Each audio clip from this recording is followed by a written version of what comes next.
say that, let me throw some statistics to you. If you look at the business school placement figures across top 50B schools, there is no second thought that almost 60 to 65% of the total jobs offered on campus, they are actually from sales and marketing domain.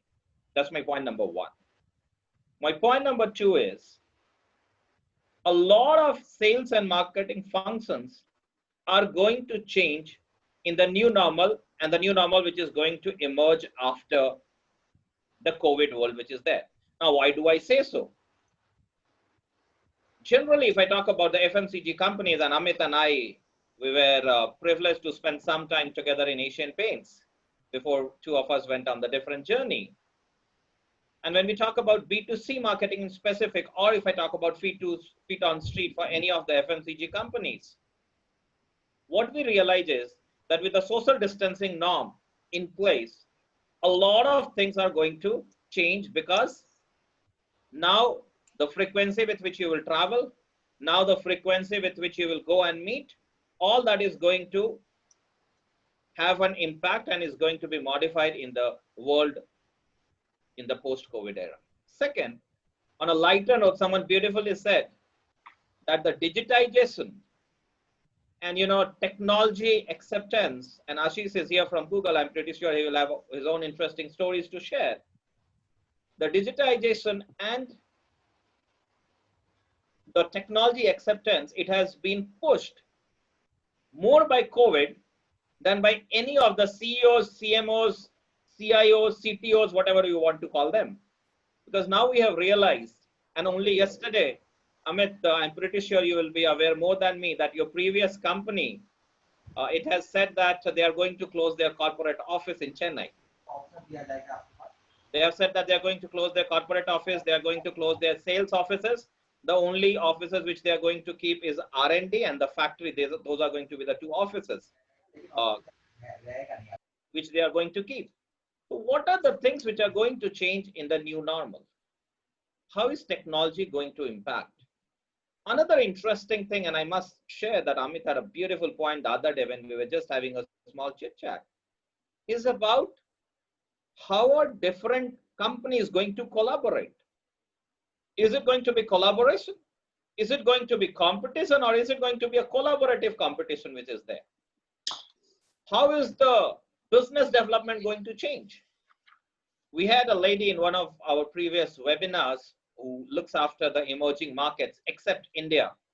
For Facebook, she's based out of Singapore, and she was sharing that, in the coming times, for lead generation also, the amount of importance and weightage which is for technology-enabled platforms, that's going to change drastically. So that's going to be another change which is there. And amidst all of this, what is going to be the role of innovation? And the question which I am posing to both the panelists at the very outset, I'm not going to spend time reading out their CV and talking in length about their achievements, but I'm pretty sure one of the great things which I can say outrightly about COVID world is that it is not every day that on Saturday evening you have the privilege of listening to such greats who have spent more than a decade in path-breaking work across industry, across functions, and who have kindly consented to spare their valuable time and address us over here. Let me share the basic thumb rule so that it is easy for all of us. My humble request is, except for speakers and the panelists over here, please keep yourself muted. That will help in the smooth conduct of this webinar. Number two, my colleague PRAPTI will be coordinating this session, and she will be requesting you to pop up your questions. The questions can be asked in two different ways. One, you can either type the question, which the moderator, that is PRAPTI, she will be asking to the panelists. Otherwise, what we can also do is that you can just raise your hand and PRAPTI will give you a chance one by one to ask your questions so that you can ask in person also. We'll first be requesting both the panelists to share their initial views in maybe 6 or 8 minutes each. And after that, There will be a series of questions which I or Prapti may pose to both of them, and after that we will be opening it for Q&A from the audience. Without taking much ado, without taking much of time, I think I will request Amit now to share his initial thoughts. Over to you, Amit. Yeah, sure, sure, Subrat. Thanks so much for giving me this platform to speak, and thanks for all the participants to be here. And I hope that in this session I'm able to add some value to you. See, the way I would like to say is, the COVID will make a lot of changes, but what I would like to speak is how in the last, maybe say 10 years, as I'm seeing the industry, how has it changed, and how innovation has changed. So, maybe let me try to connect it, that why I speak about innovation. See, what is the role of marketing? The role of marketing is to create demand. And to create demand on a consistent basis, what we need is innovation to meet the consumer needs. So I think hence I took the topic of innovation. Now, how is innovation changing?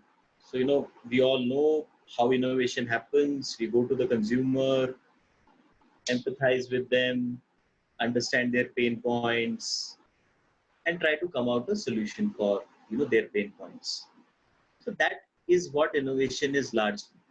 And, maybe if time permits, we can talk about design thinking later on as to what is the right way to approach innovation.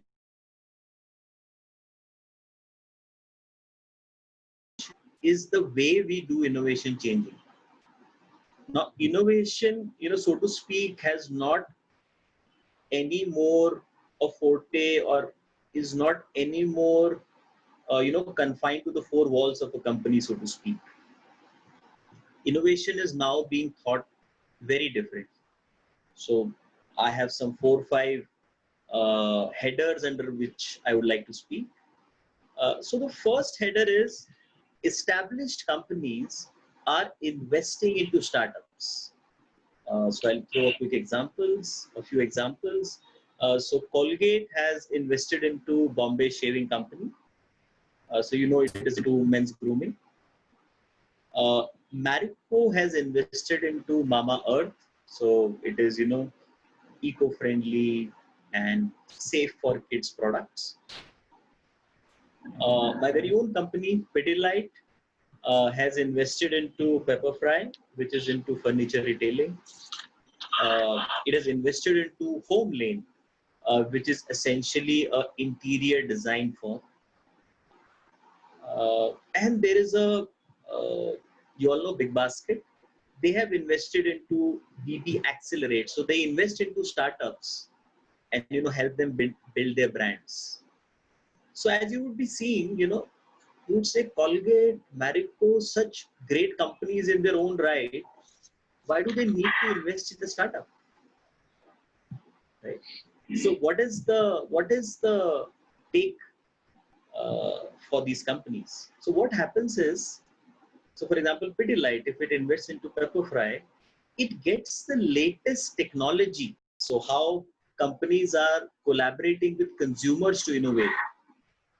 So you all know Starbucks. So they ran a contest on Starbucks My Idea. And some 1.5 lakh people participated in the US, and they said, okay, I want this hazelnut flavor, I want this change in the packaging. And the company did those changes. So what happens in the process? Yes, the company gets great ideas. Also, the consumers feel engaged that, hey, this is the flavor I suggested, and see, now it is in the stores. So just imagine what it does to the level of consumer engagement. See, another great company I admire is Lego. And Lego is a great brand. So what happens is, Lego says, okay, we have a lot of these Lego sets. I'll run a contest and give me your Lego ideas. And if your idea is good enough, and let's say it generates the support of 10,000 another Lego fans, then we will take your product into production. And for that person, it is a great source of pride that, okay, my design is something which Lego is selling. Of course, then they have a certain, 1% of global profits and will be shared. If your model, of course, makes it to the shelves, then 1% of the global profits will be shared with that person. But I think it is not just the money. It is, that satisfaction that my creation is out there in the shelf. So that really works. Then there is something, now let me go to media. So let's say there is something called as a CNN-I report. So what happens is, now everybody has a smartphone these days. I find something newsworthy that is happening in my vicinity. I record it and I send it to CNN. So what happens is, if the CNN really finds it worthy, it puts it on the news broadcast. So what effectively happens is, I see myself on the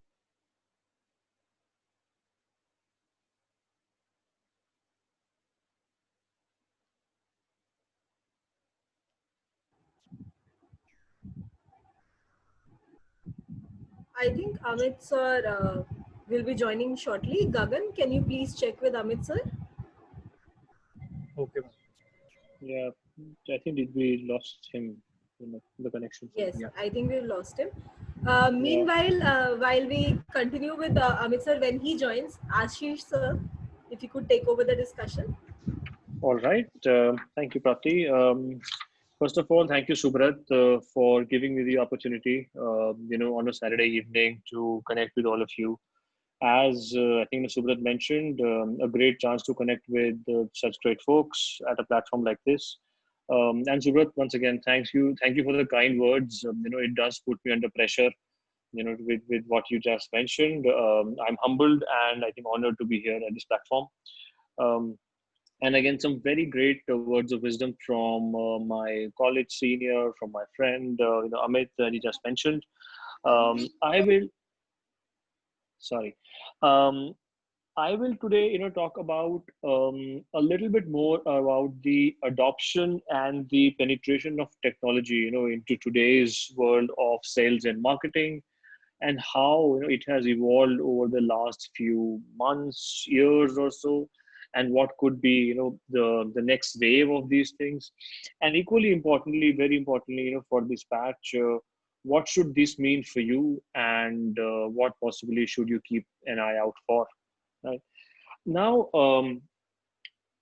go back a few years, right? Go back a couple of decades. Uh, Computers just launched into the country, in the world. Internet just came over. Things just changed drastically. Google got launched. The technology companies like Facebook and Orkut came over. They changed, everything that came, that was, spread across, came to your phone. You have, as of today, you have all data, information, knowledge, useful stuff available, at the click of a button or at the, I think, press of a keyboard. So I think the advent of technology has become extremely fast, and it has invaded our lives in previously unimaginable ways, right? Uh, from a perspective of businesses, or the FMCG industry or the sales and marketing industry, there have been few moments like, or few landmark moments that could be, which have initiated or made the use of technology extremely important. Moves like adoption of GST or the adoption of digital payments the from the consumer side have hastened the use of technology. These are more man-made events, and events like that couldn't be planned or couldn't be foreseen, like the pandemic, have just made the adoption of technology absolutely, I think, fast. They've accelerated the use of technology, as I think Subrat mentioned in his kickoff address as well. Um, what the pandemic did in a quarter, all of the CMOs and CTOs and CIOs couldn't do in a period of 5 years as well. It accelerated the use of technology. It kind of gave a fillip to platforms like Zoom that we are using right now. Work from home became a much more accepted term, accepted norm. to the extent that people, organizations are now questioning the use of expensive office spaces when work from home can work so beautifully. People save a lot more time. People, save on commute time. They're able to spend time with their families, and yet offices and businesses get, as good productivity as earlier. So technology is something that will continue to impact us, impact businesses, and impact the way we work and go ahead.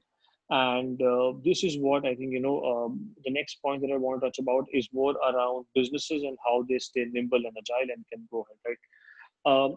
I'll take an example. I think Amit gave a very, very, I think, great example. Amit talked about innovation in his team, and I think I loved some of the examples that he mentioned. On the same lines, I'd like to talk about agility and nimbleness, right?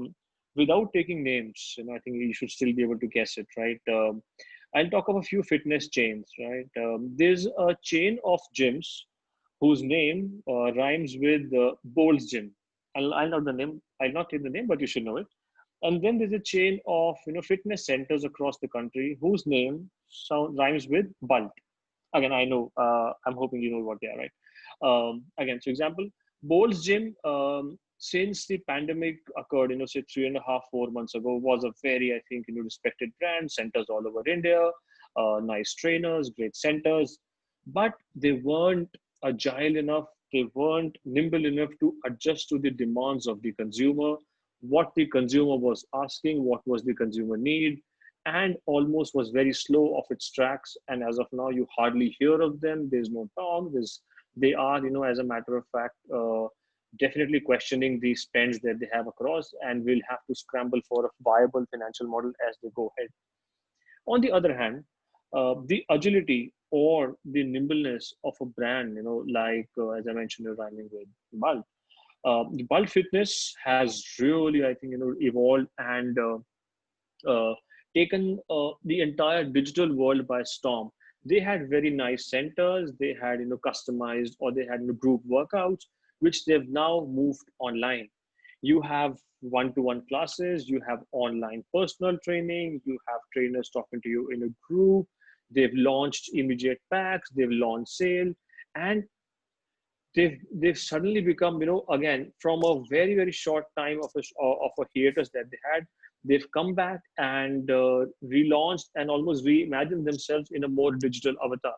To the extent that as of last week, they even launched their services across the globe. They launched in the US. Now, seeing this as an opportunity, seeing this as a chance to reinvent and kind of stay ahead of the curve is what this brand did. And as of now, they will very soon be coming back to pre-COVID business levels, very, very soon. I'm very confident of that.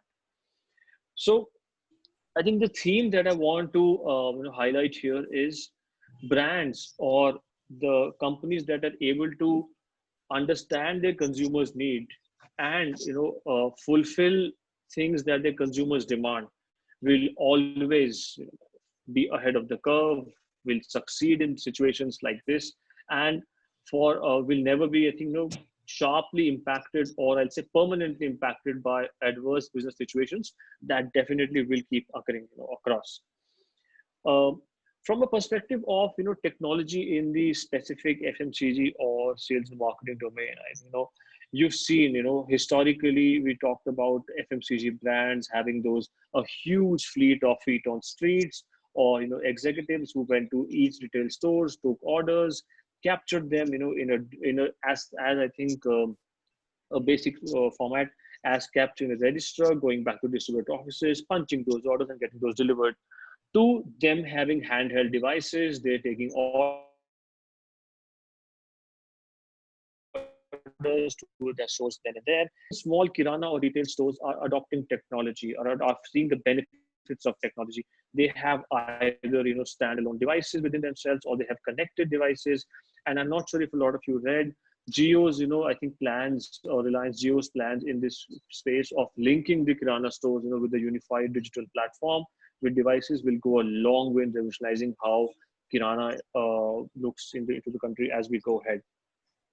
One of the biggest things, and again, imagine yourself as a consumer, one of the biggest advantages of adopting technology into the kirana space or the FMCG space is, in general, is more around personalization.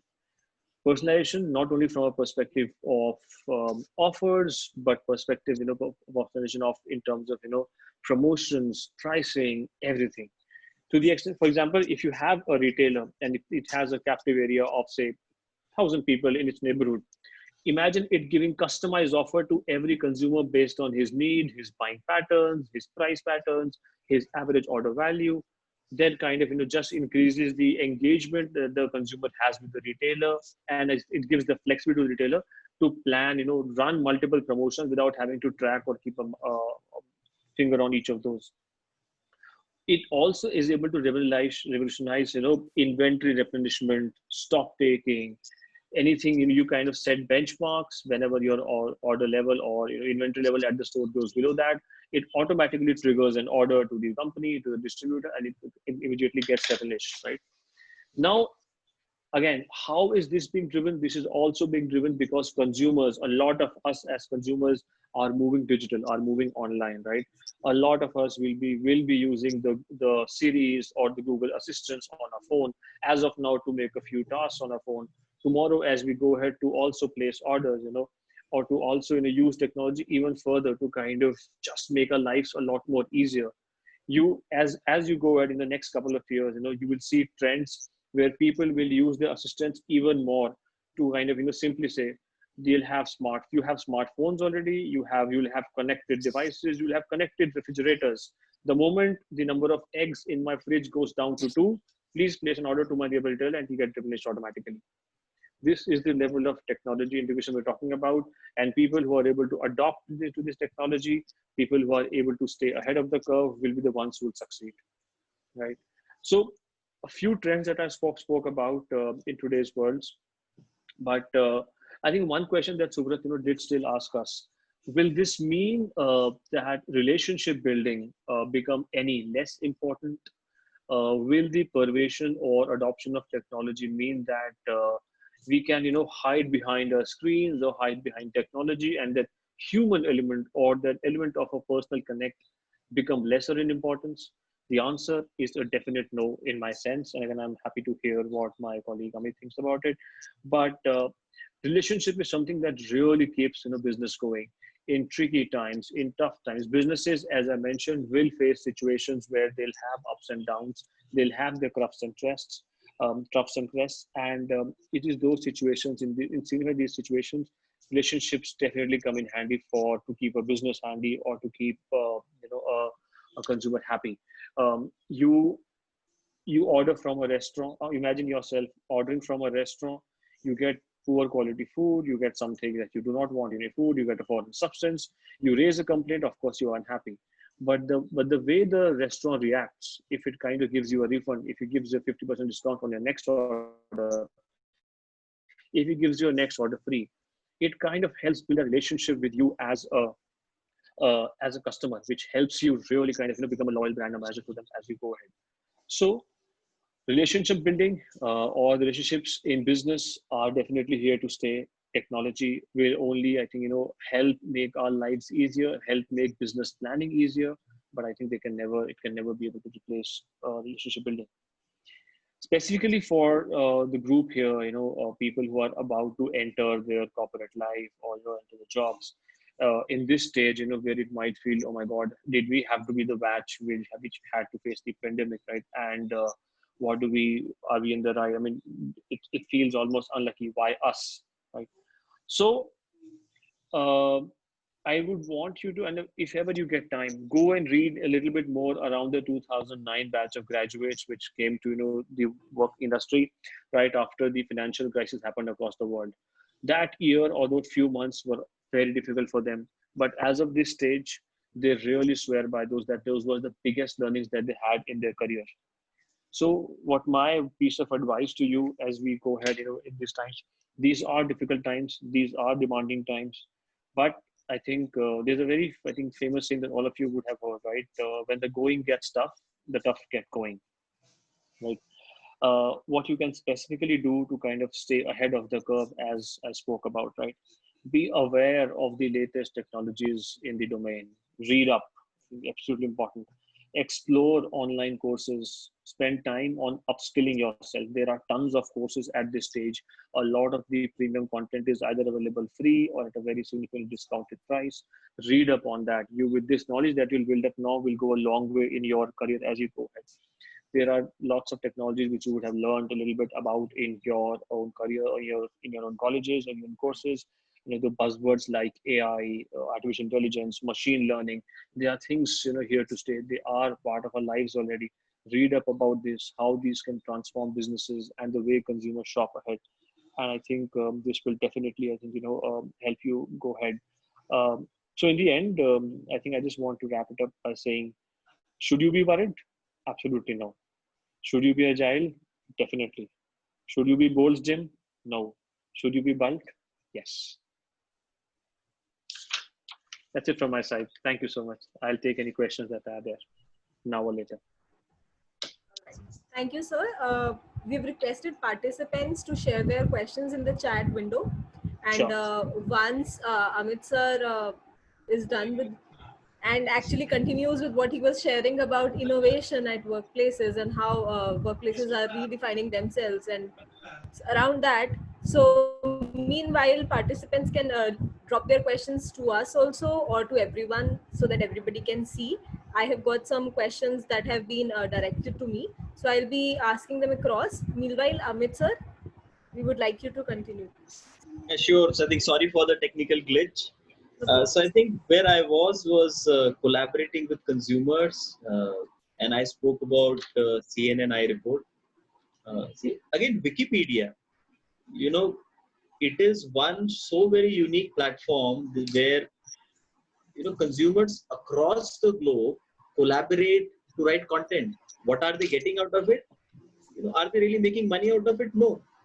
It is the satisfaction of, it is the love of sharing. It is, sharing something which I know, something is in my vicinity, I am proud of, and I want to talk to the world. That comes on Wikipedia. So, the way consumers are collaborating to create products is really very interesting. And then there is the final piece on crowdfunding. So, it's not just companies, but let's say if you have a great idea, you do not necessarily have to go to a venture capitalist to, bring it to reality. So there is an interesting website called Kickstarter. You can check that out. So, you put your idea and you say, okay, I need $100,000 for it. And let's say today I'm sitting on 20th of June. I said by 15th July, if I get $100,000 all in, if I get 90, 80, 60, whatever, I get nothing. So if people believe in your idea, you get that money and you can bring it to a reality. So I think these are the few paradigms I wanted to share. And one thing, technology platforms are great, right? And they have enabled us to do what was unthinkable 10 years ago. But just take a step back and realize there are 100 startups. Why do only few really scale up? Of course, funding and great people and everything has to be there. But see the fundamental idea behind it. What is the consumer need you are trying to satisfy? I think that is something, is, I would say, a gospel truth in marketing, and it remained true in the previous century, remains true now, pre-COVID and post-COVID, every time. So, yes, I came across something just a couple of days ago. So, there are all these e-tailers. You have Amazon, Flipkart, you have this, channel specific guys, you will have Nykaa and everything. Yes, everything is there. But what happens is, when you go to a bazaar, there is a fun in shopping, right? Fun in shopping with friends. Do you get that fun in any of these platforms? The answer would be possibly not, right? So I just came, so there's a Pinduoduo website in China, and they give this, make experience of making shopping fun. And I just was quite surprised to see their, regular shoppers, they're around 450. So, why is something such a success? There are so many e-commerce players trying to, set up themselves. So because it is based on a fundamental human need that I don't want to miss on the fun of shopping with friends.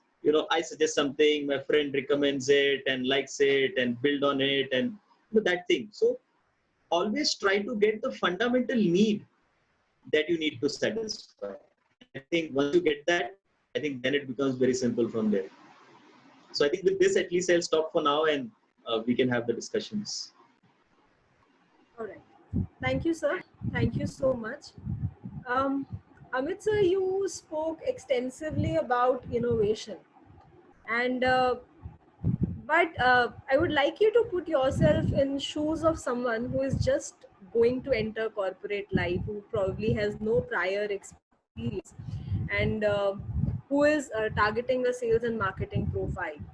Since the scope of this webinar is profile and that industry. So, is there any mental barrier that you experience with young people when they join, that they come with respect to innovation, or any myth that you would like to break around innovation, when something that you have personally experienced and something that you would like to caution them against, given that you have already established that that's the way ahead?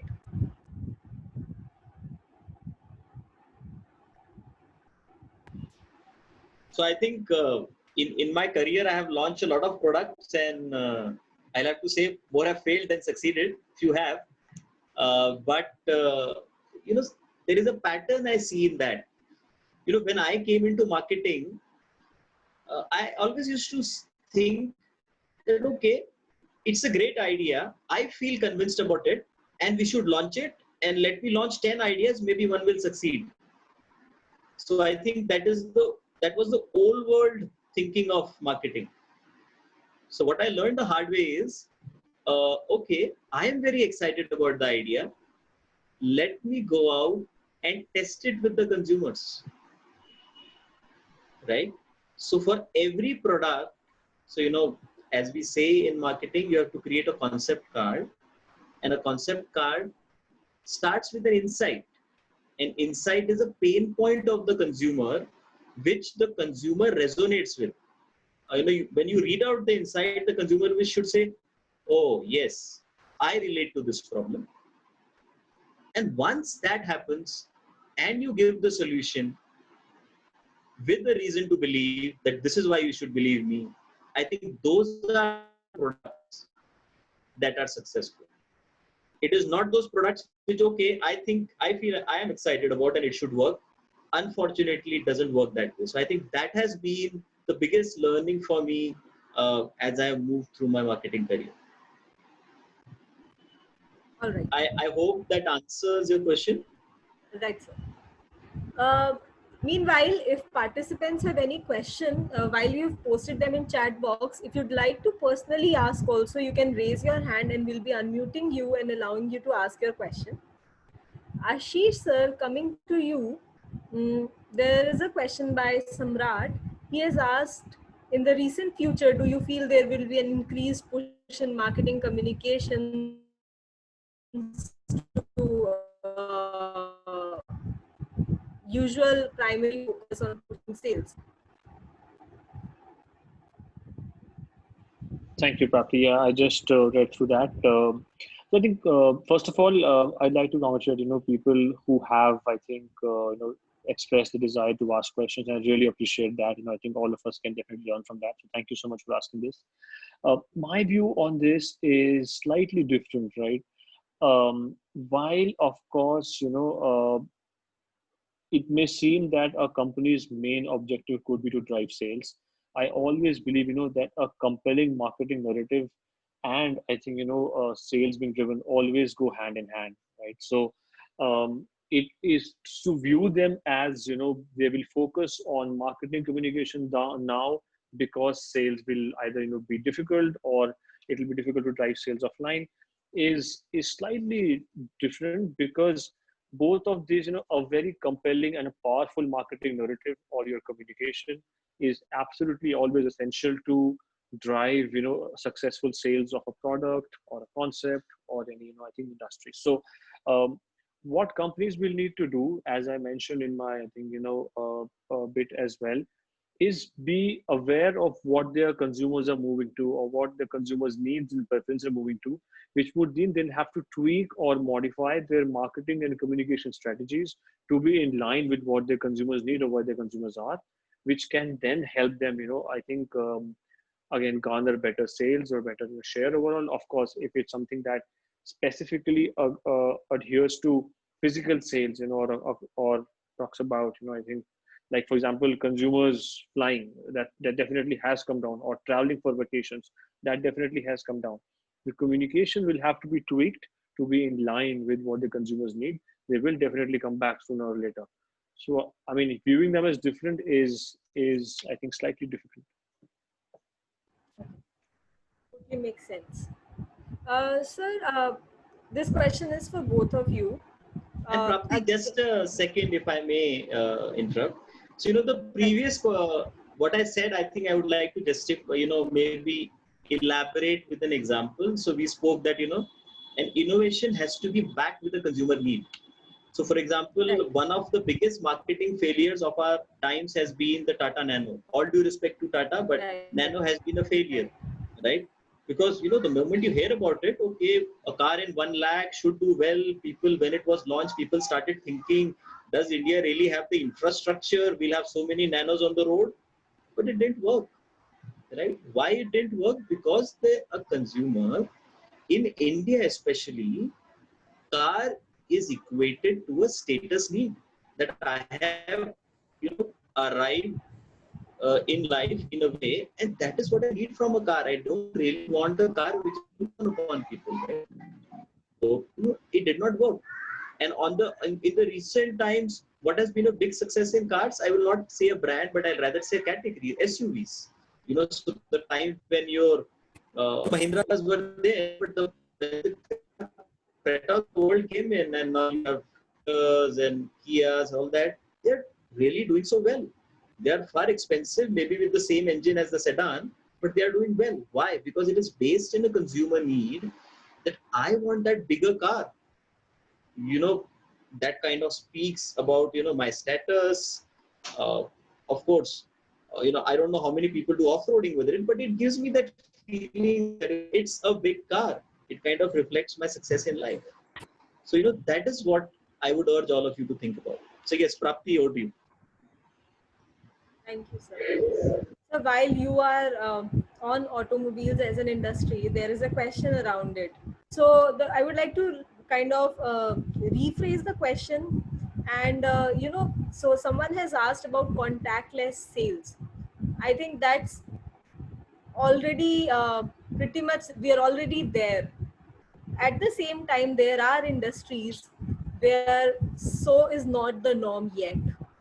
Do you think those industries will now move to a virtual reality in terms of purchasing behavior from customers? So there are industries and there are products which we are now comfortable finally buying online, and there are products which we do not buy online. So do you see those products now moving to the other category where we would be buying them also online? So, Ashish, you'd like to take this? You're purely the digital space. Definitely.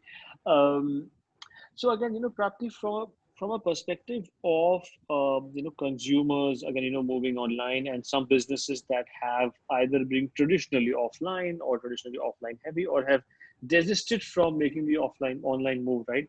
I'll again, go back to my point what I made when I was talking, that companies that are able to stay in line with what their consumers are moving to or doing will always, succeed and are able to kind of adapt to these situations. I'll give an example. A retailer in France, again, and e-commerce retailer of luxury goods was significantly struggling because people wanted to come to the store, have a look and feel, but it saw its sales decline, stores were of course closed. And this goes back to, I think what Amit's point was around innovation as well. What they did was their staff, that was their store staff physically, they were identified as virtual shopping consultants. And some of their high-end shoppers, they were contacted, they were given a virtual store time where they'll go on a video call with their customers, the store staff, their customers, having a virtual tour of the luxury client websites and helping them choose, all over a video call in terms of this is what your needs are, this is what you should be trying. There are, some visual software. This innovation, what Amit spoke about, this change or this adaptation caused the brand to grow 35% quarter on quarter in just a 3-month period. Now, 35% growth for a luxury retailer when some of the other retailers were struggling was an innovation that has really caught up, and markets or industries in France, UK, Germany are slowly realizing the benefit of a virtual shopping assistant. Now, why we talk about this as well? Because they used, stuff like a Google Meet, a Google Calendar, and specific, things where this is your designated shopping time to enter the online store, and we'll help you assist across this. So there's store staff being utilized over virtual sales, and customers getting a personalized shopping experience. They could kind of provide with that. So again, this is an example of a physical luxury retailer taking the online route to kind of help their customers overall.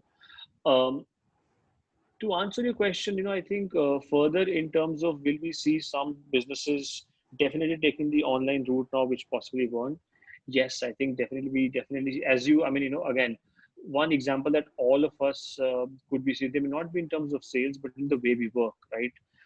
All of us, the entire country, a large part of the globe is currently working from home, right? Businesses, for example, construction businesses, real estate and all, which of us have to see people working physically. Otherwise, where people can work from home, they've adapted a lot more to working from home. There were organizations, companies who were slightly against, if you're about work from home, can their employees work? Can they monitor work? Can they reach the same level of productivity? I think the pandemic reached a situation where they had to kind of accept work from home, to the extent now that we have companies talking of giving up their expensive office spaces and talking of moving their staff to work from home in terms of 40%, 50%, 75% in the next 4 to 5 years. So I think it's a trend that is here to stay, definitely. So we have Mr. Dilip with us. He wants to ask a question. I'll just unmute him. Dilip sir, you can please go ahead. Yeah, thank you. This question is to Mr. DOIPHODE. We talked about these cars and the SUVs. How would you explain the success of Maruti? When it first came, it came out as a very, very small people's car, just the same way as Tata Nano came. And even to date, whenever they have come out with a larger car or a bigger car, it has not really succeeded. Even if we take the success of Ertiga, it is only a miniature version of a particular Toyota model. So how would you explain that, Mr. DOIPHODE? That's what I've been curious to know about this. Yeah, I think a very, very interesting question. See, first of all, why is Maruti successful is, I think, summarized in one line. And see, my answers have to be simple, only then I think I have the answer, otherwise I don't. Maruti का ना कितना देती है? You all remember that ad?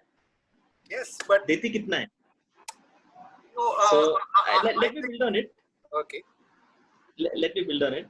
So finally, it is that car for the Indians, which not only care for the upfront investment you put in the car, but what is the overall cost of ownership.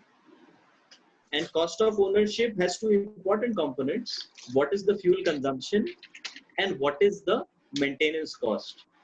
And I think there are very few people who can beat Maruti. So it's a great value for money car, and that's point one. And I remember in my childhood, that is that in 80s, I think It was around that time, more or less, when Maruti came in, Yes. and they set, they possibly set the standards of what a car is to Indians. So Maruti was that car. It was that cars for the mass market. Point two. And yes, you are right. Beyond the point, Maruti has not been able to scale up. In our MBA days, we used to say they came with the Grand Vitara and they came with the Kizashi, right? Okay, of late, of course, we see Baleno working a bit. But yes, stretching a brand. Baleno, There is excuse me, Baleno, stretch of brand. the bigger car did. That flopped. Now what we have is a mid-size or a small car, really. Yeah, which is one, not Baleno, right? It's the latest one. So but I meant yes. Yes. Hello, I can't hear you. Your voice is. Okay. Amit sir, your voice is I did not breaking. mean Baleno. If you'll turn off your camera, it might help with the internet bandwidth. I'll do that. Is it any better now? Yes. Yeah. So I said Baleno, but I meant Ciaz.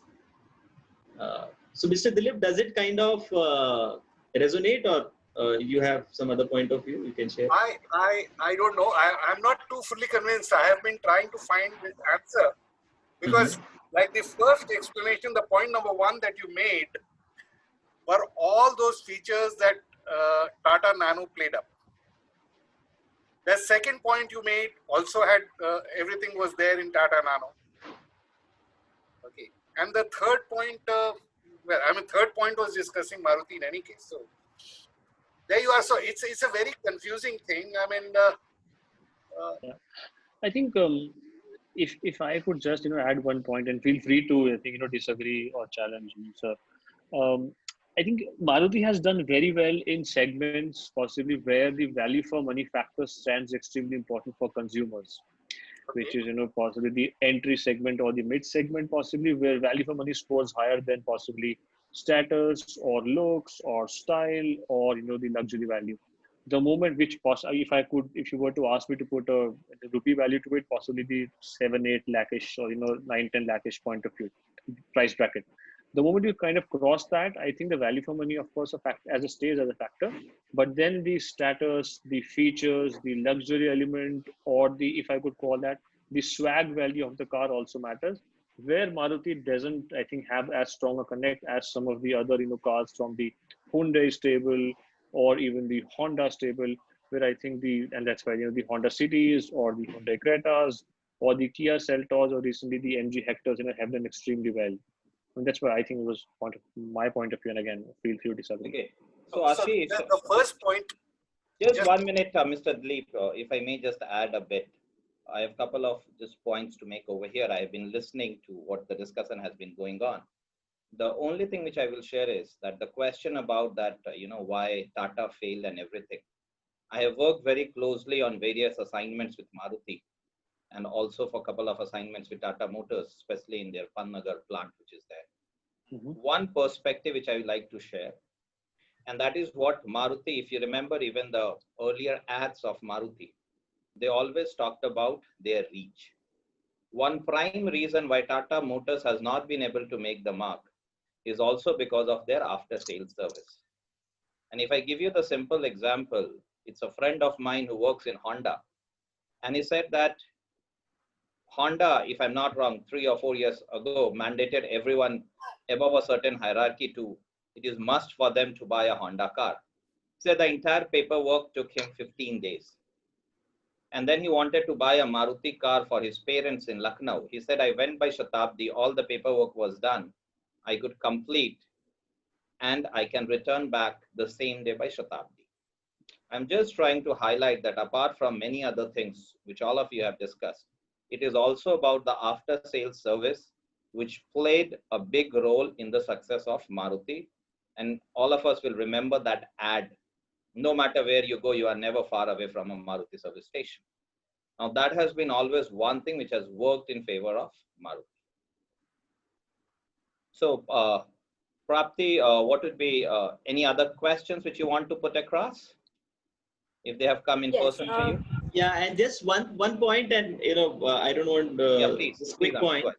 Yeah. So I think Maruti 800 kind of defined the mini car segment in India, and possibly that set a benchmark in the mind of Indians that what is the acceptable size of the car.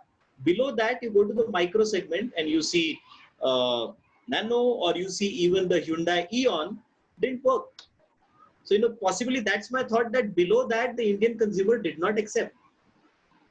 No, Amit, you are right. In fact, Ratan Tata also talked about that one of the biggest mistake which happened about positioning of Nano was the concept of Laktakia car.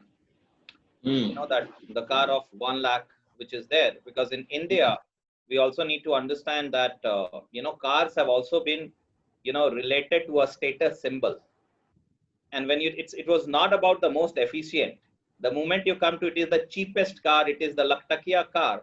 That is where a lot of customer dissonance started playing into the minds. So you're absolutely bang on that the customers have got one perspective. So if it was that, then when Maruti came in, Right. Fiat was selling at about 70,000 and Maruti was selling at roughly about 40,000. Right. Why did it work? Number one. Number two, all the reach that you talked about Yes. are available for Tatas as well. So there is something, maybe what Mr. DOIPHODE said is right, that there is a particular barrier, mental barrier, below which the Indian consumer was not willing to go, and something could have been done. That may be a point, but the rest... No, Dr. Dilip, I must tell you, we can go into this debate of Tata versus Maruti for, and I will be happy to take it off the record with you. Whenever.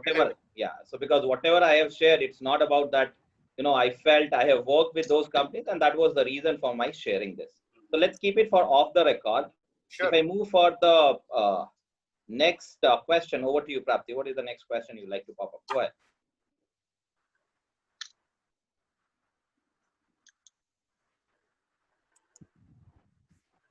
And that one obvious worry for students is their placements.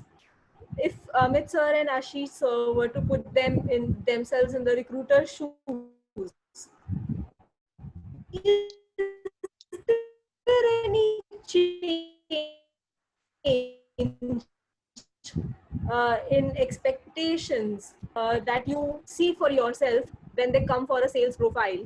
I am considering or limiting the scope of this question to sales profile because all said and done, even above marketing, sales is going to be the most offered role in the coming times as well.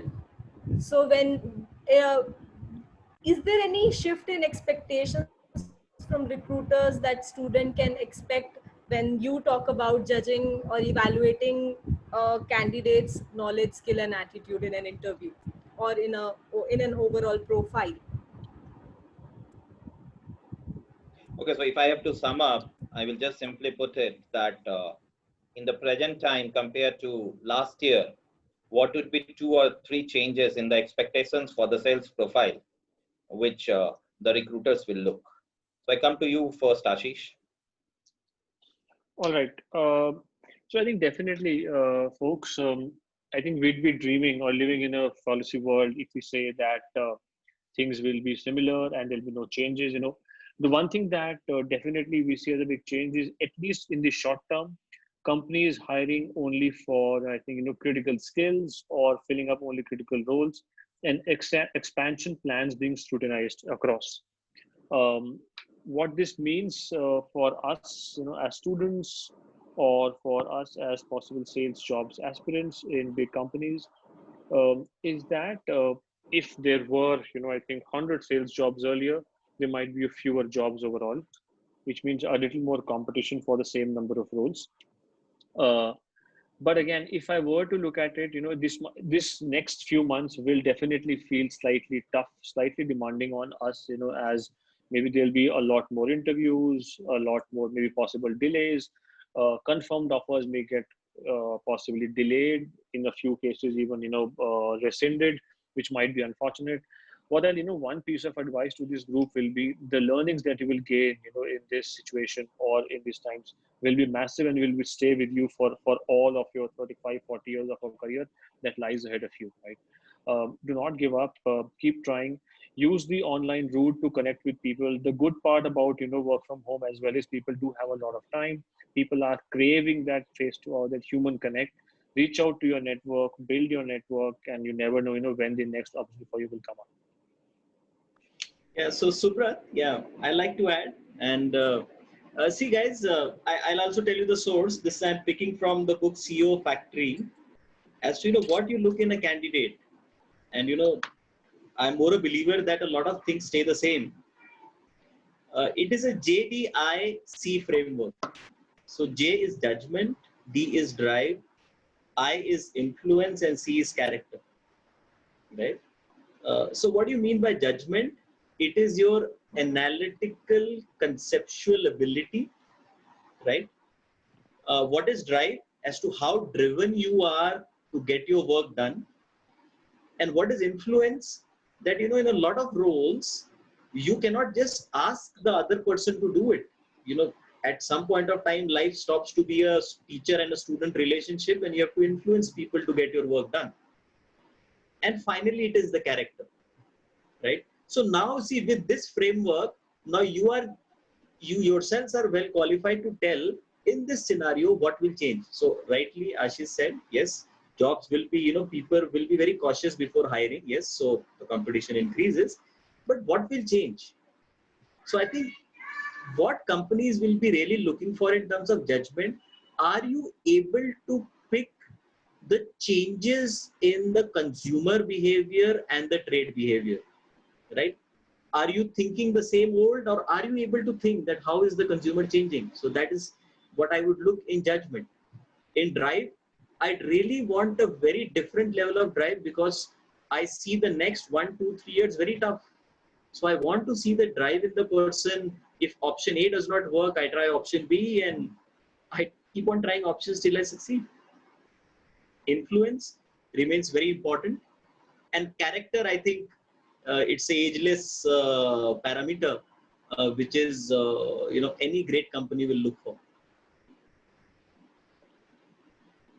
Yeah, thanks, Amit. There are a couple of questions around. I think there is one question by Rudraksh Jadka, wherein he's talking about that, saving money has become more important than ever. How would the business bring back those potential consumers who have not prioritized their needs? And then by Praveen Kumar C, there is a question about hospitality is one of the most affected industries due to COVID-19. Before I pose these and how sales and marketing is going to change in that arena. Before I pose these questions to the experts, let me tell you a little bit about it. All the participants over here, I would strongly recommend you to have a look at the recent advertisements by almost all the companies. And if you want a very specific source, let me give you a very specific source. All of you most probably will be on Twitter. Go and check Anand Mahindra's tweet today as to how he had talked about that how Mahindra holidays are ready for the new normal. The simple principle which all the marketers are using at this point of time is to highlight upon the concept of safety, the concept of hygiene. Whether it is about a soap, even like those which come from the stable of Godrej, and they are always played on flavor and aroma, and they also even talk about the wellness part which is there. You go to again a chain of hotels, and you will find that the only thing which is being mentioned again and again is about the hygiene. But let me also tell you, it is not necessary that the same trend is going to continue forever. This at best may be a temporary phenomena also, that till the time there is a lot of psyche issue with the customers, let's play on the wellness part, and after that we will again see how it changes, and therefore as per the customer psyche we are going to provide that. But one question which I now put to both Ashish and Amit is, which is again by Praveen, when he says that our FMCG company is ready for digital growth explosion in rural markets. And I pose this to you, Amit, first. Our FMCG company is ready for digital growth explosion in rural markets. Sure, I will. But I will answer this question. But before that, I think I'll also like to comment on that point. You asked, the question was, money is scarce. What will happen hence, right? So I think that was the question. So a very good question. So let's say we have to understand there is a opportunity in adversity also sometimes. So, we operate, let's say Pidilite, we operate in a bazaar segment where an end user is also involved. So I'll give a very simple example, maybe not very fashionable, but there is something called as a drain cleaner. Okay. Now what happens is, I'll just try to put my video on and just tell me if the sound quality is okay. Yeah, great. So, what happens is, now all of us are at homes, dine out has stopped, more cooking is happening at home, there are more clogged drains, right? Now, earlier what used to happen is, I would call a plumber and he would take his fees of 200, 300 rupees. But now, one, saving money. Second is, I am reluctant to let in an outsider into my house. Absolutely. I might get infection. So there is a trend, and hence there is an opportunity to drive my drain cleaner, because that solves the problem of the consumer in 25 bucks. So what can I do? So that's the opportunity for me. Now let me drive it on the e-commerce channels. Speaking of, so that is something which will do well for us. So there is opportunity in adversity as well, and that is what we as marketers are here for. True. Yeah.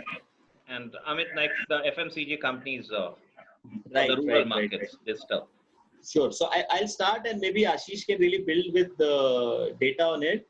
I just went through recently a Bain report, and it says 3 out of 5 purchases are happening in tier 2 towns. And see, I would urge you all to go behind the data. Sounds interesting, yes. Rural and small town is a big opportunity. But why? Why is that happening? So for example, let's say if you are staying in a Delhi or a Mumbai, you have the access to all the brands, all international brands and malls, right? But in tier 2 town, that access is hindered. But mind you, the aspiration is not. The tier 2 boy or a girl also wants a Nike, or all the brands are needed.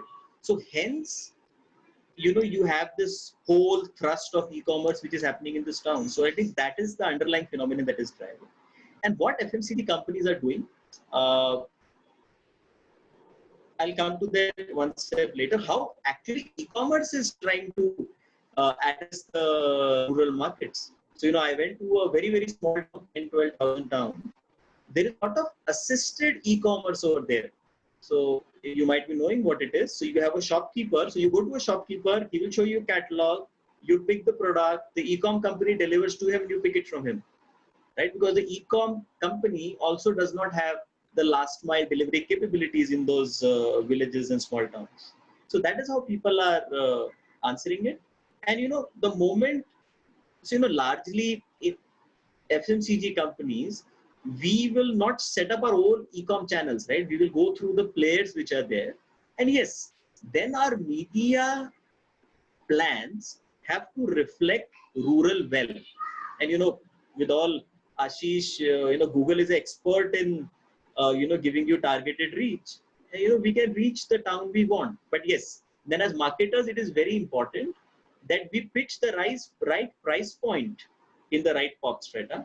We push the right communication in the right pop strata. So I hope that answers your question, and maybe Ashish, if he wants to build on it. No, Amit, before I come to Ashish, I will just give you 2 data points again. The 2 data points which I would like to share with you, that today, when Prime Minister has inaugurated the Rojgar Abhiyan for 6 states of the country, one statement which he made was that today rural India is using more data than urban India. So that's point number 1, which we may like to consider. And the second thing which I would like to share with you, again, I was talking to some people, and if you look at the recent media reports, it's actually rural India whose economy has bounced back. And the tractors, if you talk about the tractor industry, has seen its sales like never before.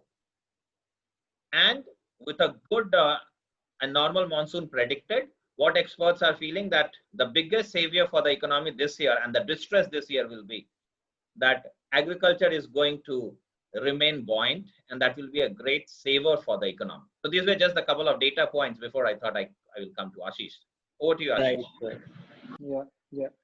I think talking of data, Subrat and Amit, having come from an e-commerce background, one data point that I can definitely share with you, which might surprise, even though most of the online shoppers are concentrated in our top 8 metros, in the last 1 year, 55% of e-commerce sales have come from what we call current rural areas, or I think beyond these top 8 metros, which is very stark. 55% growth and sales coming from beyond these top 8 metros, which again points to what Amit just mentioned. There's a significant hunger and growth within the rural markets for something which could be around aspirational value, or something that may not be easily available in some of the markets, which can get easily covered by the e-commerce companies. This demand within the rural areas for the Nikes, the Adidases, or even the fancy, I think, products in the FMCG space, which are seeing a huge uptick in the rural space as well. And I think the model that Amit spoke about, I think it's a very interesting phenomenon of driving last mile connectivity. Most e-commerce companies, I think their claim to fame is we deliver to so many pin codes, right? 20,000, 17,000, 18,000, whatever that is, they are finding those viable business models, be it via what Amit spoke about, in terms of delivering or whatsoever to work out, delivering to a shopkeeper within those areas where, people can come and pick up, or having those hubs or even small pickup points, where customers can just go and place their orders, or, I don't know if you heard of the concept of ITCs, e-Chopal.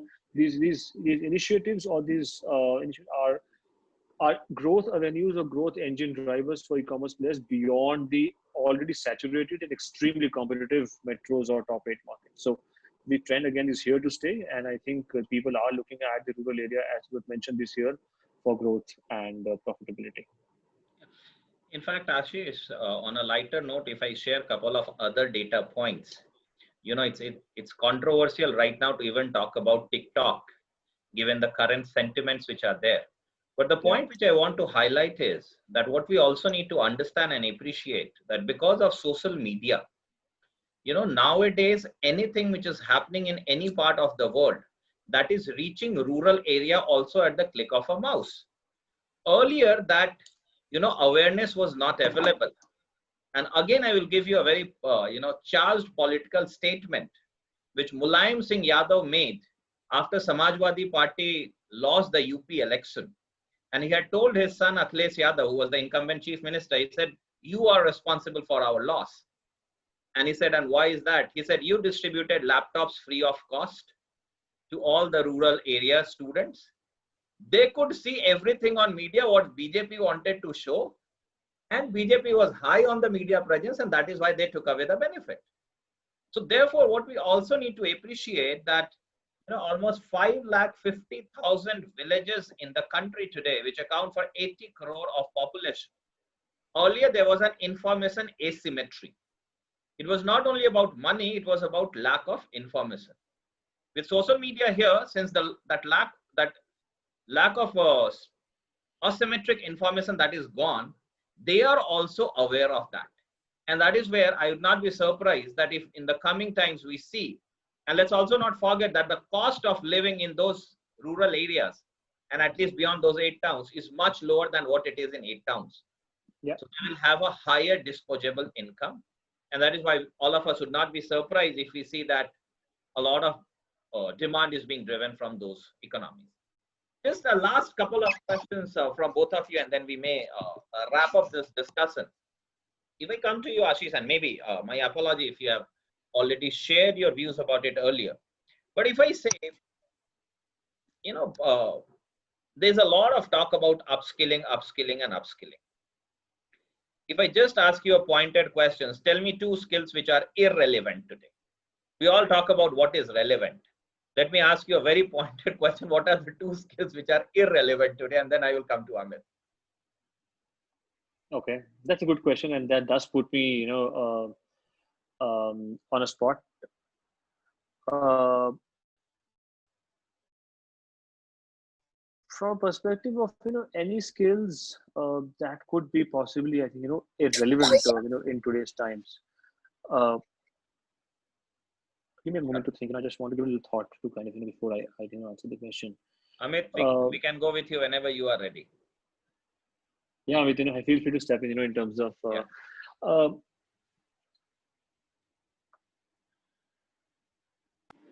yeah, I think Subrat, again, a very tough question, but the first thing that comes to my mind is rigid processes is something that is really not required in today's times. That this is the way I will do it. Is just out of fashion. Flexibility is needed. As people have to online shopping. Giving my own example, I wanted to buy a Nerf gun for my son, and I wanted to buy it from a store because that was the first time I was buying it. I want to touch and feel, but the markets were closed and e-com was open, and I wanted to give something to my son because he was also getting bored. What did I do? Okay, I called my another friend who had already bought a Nerf gun, checked with him, okay, which is the model I should buy, and bought it. Right? So I think one skill that is really not needed is rigidity or being married to certain processes. That's a great insight. Yeah. Subrat, I think I did think a little bit more around this, and I'm just trying to take a scale or kind of something from our own perspective as well. As I spoke about it, I'm a big fan of technology, right? And that has maybe come through what I spoke as well. I think one skill definitely that is possibly redundant this time is whatever you can automate or whatever you can automate, don't try to do it manually. Right? That's true. I think that is something that I've learned in my own personal experience as well. It just and for example, I'll just take an example of our own I think FMG industry as well.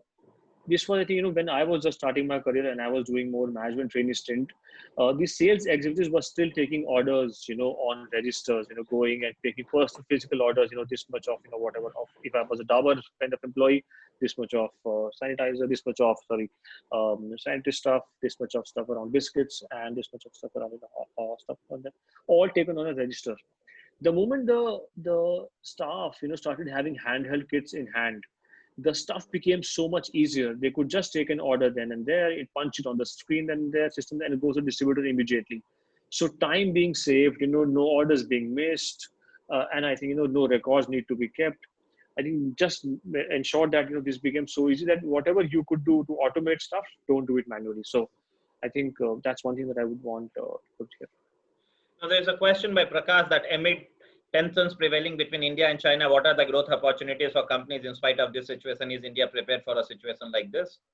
Dear Prakash, I'm pretty sure there are more responsible people in the country to take care of these situations. And honestly, I say on behalf of 2 of the panelists and myself also that we are not prepared enough to take this question.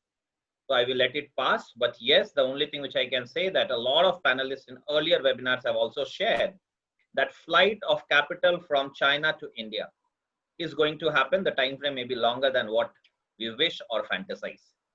I come to the last question of the day to both Ashish and Amit.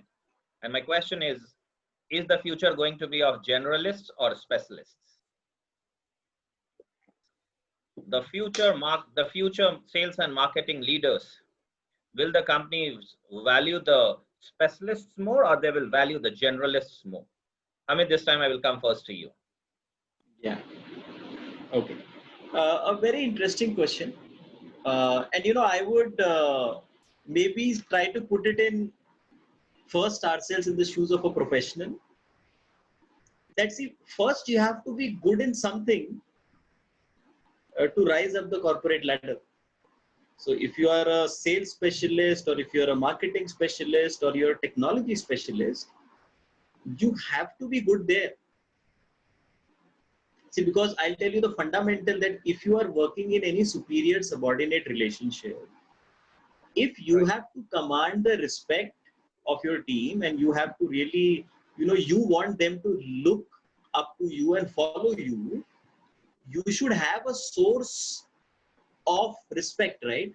And believe you me, your designation does not earn you respect. Some things you only learn, through your career, that just because you are, named as general manager this, you don't get respect. You have to earn it. And hence, your initial 10 years or so of your career, you have to build yourselves in that function. Build yourselves as a specialist. Only then you become a real generalist. Right. Is how I would like to put it. Right. Yeah. I think 100% agree to what, Amit mentioned. I was about to say the same thing. Something interestingly we have been discussing, within Google as well, specialists and generalists. And I have just, if I could share, come back from a reorg within the team where we've taken a lot more specialist route to our work. So I think a very relevant point internally as well.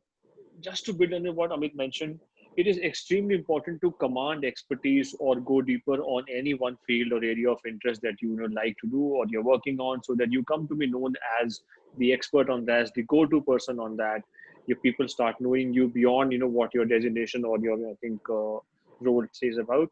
And once you gain expertise is when you start going ahead in your career, kind of become the expert on that. And then of course is only then can your journey towards being a successful journalist suffice. Because otherwise I think most of us know this saying, jack of all trades, master of none. I'd want to say jack of all trades, but master of at least one. Oh, this is a good stand. Yeah, if you can just mute, we appreciate the instant feedback which you gave. Okay, so thank you so much, Ashish. Thank you so much, Amit, and thank you all the participants for joining us over here for this important webinar.